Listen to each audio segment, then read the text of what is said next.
the Melbourne Cricket Ground, the first final in the VB series. 9 preliminary rounds, and then there was 2. Australia taking on Pakistan on the first of this 3-match final series for the VB series of 2005. With me, Mark Nicholas here at the MCG, and well, the Pakistanis, Mark, come into this game with high expectation because they knocked off the Aussies on Sunday in Perth.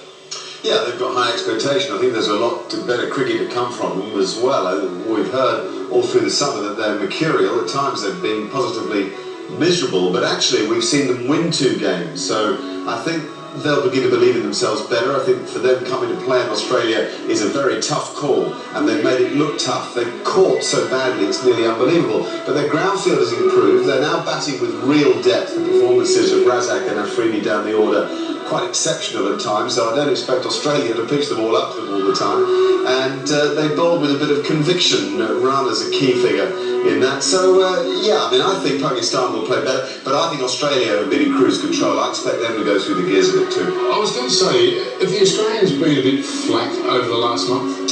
Well, Australia have fiddled. I mean, they haven't played their best side often enough. I wonder whether that will cost them. They've stuck very closely to players like Matthew Hayden that have had difficult times, and that's an invaluable idea, but if it changes the balance of the team or changes momentum by losing a game, it isn't necessarily a good thing. So it may be that they've stuttered, but I think there's enough class in the team, as I say, for them to move through the gears a bit now. You mentioned Matthew Hayden. Is he in Australia's best 11 for this first final?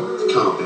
I mean, and that's no disrespect to one of the world's finest batsmen, a modern-day player of brutal power and of great consistency. But the fact is, he's not playing his best, and Michael Clarke has devastated everybody opening the innings. There's enough players for Australia who can fill in at 5, 6, 7 and 8, whereas Clarke can do too much damage opening with Gillespie for it to be logical for anybody but perhaps Hayden himself and conceivably Ricky Ponting to think that Matthew should play. It's a blip. I'm sure he'll be back in the side in New Zealand, but I'd be very surprised if he was chosen today. Okay, before we talk a little further of this first VB final, many of our interstate wide world of sports team members arrived at the MCG today not knowing what to expect, because in the last 48 hours, fair dinkum, the weather has been as poor as you'd ever want to see it. It turned over a crane here at the Melbourne Cricket Ground. We had 120 millimetres of rain in 24 hours. Even the sign thought it was too obvious to tell you it was wet and it was raining. Well, 2 evenings ago we thought we had a storm in Sydney. We did have something pretty unbelievable, but this blew the mind. In fact, our camera